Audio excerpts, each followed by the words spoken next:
Францішка Уршуля Радзівіл нясвіжская сапфо і першая жанчына-драматург Беларусі. Яна адкрыла зусім новы ўзровень тэатру для ўсёй усходняй Еўропы. Мяне зовут Наста, гэта палатно, і сёння я раскажу пра стваральніцу першага прафесійнага тэатра на беларускіх землях.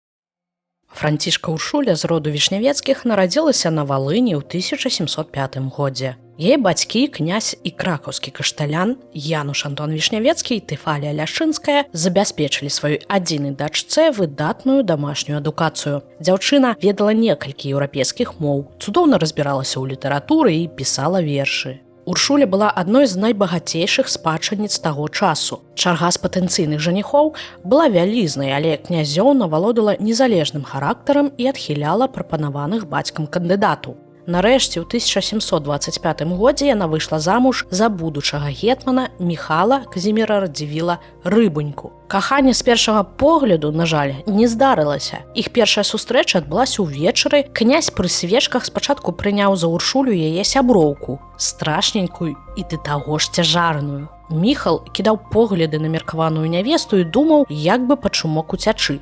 Муж дзяўчыны заўважыў замяшанне Радзівіла і прапанаваў госцю прадставіць яго князёўні. Той з палёгкай выдохнуў і з радасцю пераканаўся, што яго будучая жонка зусім іншая паненка. Усё ж асвятленне ў зале было такім цёмным, што як след разглядзець нявесту ўсё роўна не атрымалася. Падчас вячэры, калі іх пасадзілі ў розных канцах стала, дзяўчына і зусім здалася яму касавокай. Пазней ён будзе ўспамінаць, як спрабаваў разглядзець Уршулю. Праз свечкі, што мог бачыць, дык мне твар пекным здаваўся. Але вочы крывыя.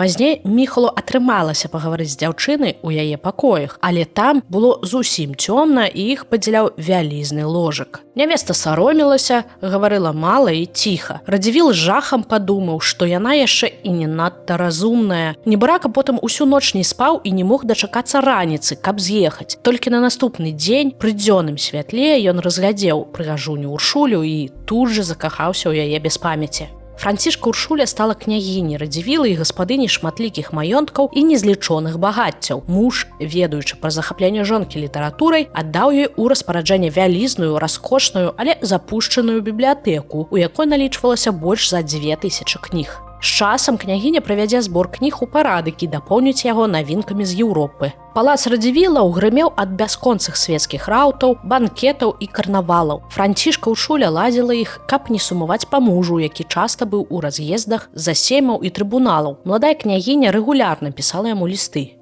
напоўненыя і эратычным зместам. У пары нарадзілася 7 дзяцей, хаця Францішка Уршуля была цяжарная, згодна з запісамі Міхала Казіміра, 34 разы. Да сталага ўзросту дажылі ўсяго толькі 3 дзяцей. Сярод іх Караль Станіслаў Радзівіл, знакаміты пані-каханку.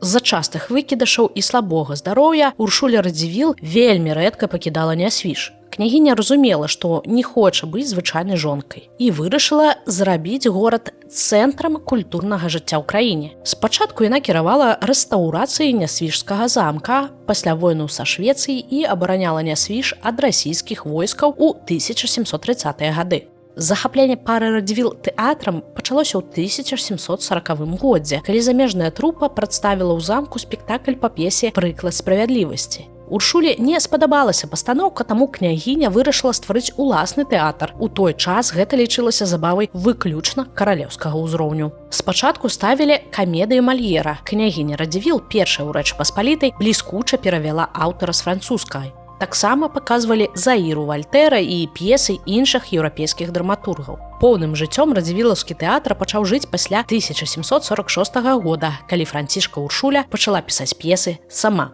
Першая камедыя княгіні пад назвай «Дасціпнае каханне» убачыла свет у чэрвені 1746 года, на дзень нараджэння Міхала Казіміра Рыбунькі. За адсутнасці памяшкання прыдатнага для пастановак спектакль вырашылі паказаць у Альбе, рэзідэнцыі Радзівілаў побач з Нясвіжам. Пад адкрытым небам пабудавалі дэкарацыі для шляхетных гледачоў і духавенства паставілі зручныя канапы, а дробныя шляхты і афіцэры Нясвіжскага гарнізона вымушаны былі глядзець паказ стоячы. Часцей за ўсё п'есы княгіні былі вельмі доўгімі. Некаторыя даходзілі да 11 актаў, што было не характэрна для тых гадоў. Пастаноўкі прадугледжвалі вялікую колькасць герояў. На сцэне магла выступаць каля сотні акцёраў адначасова. У спектаклях удзельнічалі жыхары горада разам з дзецьмі радзівілаў. Пастаноўкі былі насычаныя танцавальнымі сцэнамі, а сцэнаграфію стваралі на ўзор італьянскага жывапісу ў стылі барока. Музычнае афармленне забяспечваў спецыяльна падрыхтаваны ансамбль і хор. Штогод з-пад пяра княгіні з'яўлялася некалькі новых твораў. Ва ўсіх іх быў павучальны змест. У адных Францішка Уршуля гаварыла аб неабходнасці адукацыі, у іншых асуджала няверных мужоў, захаплялася жаночай дабрадзейнасцю і давала практычныя парады аб тым, як захаваць шчасце ў шлюбе. Але галоўнай тэмай п'ес было каханне. З часам нясвіжскі тэатр стаў лічыцца адным з найлепшых ва ўсходняй Еўропе. Апошняя пастаноўка ў нясвіжскім тэатры прайшла 27 снежня 1752 года. Гэта была аперэтта «Шчаслівае няшчасце». У маі 1753 года Уршуля Радзівіл ехала ў Гродна, каб правадзіць мужа ў Дрэздэн. За паўгода да гэтага княгіня цяжка захварэла і нават напісала князю развітальны ліст. Хвароба, якая, здавалася, адступіла ў першыя месяцы, нечакана абвастрылася.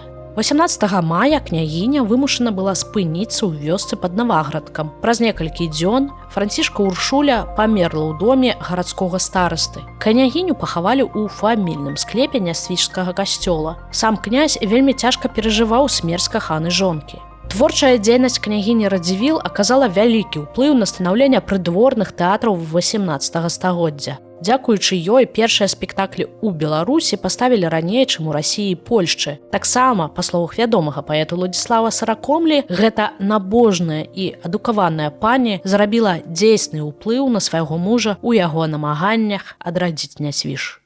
Дзякуй, што паглядзелі гэта відэа разам з намі. Стаўце лайкі, пакідайце каментарыі і абавязкова расказвайце пра нас вашым сябрам, каб пра беларускую гісторыю і культуру даведаліся як мага больш людзей. Далей яшчэ цікавей.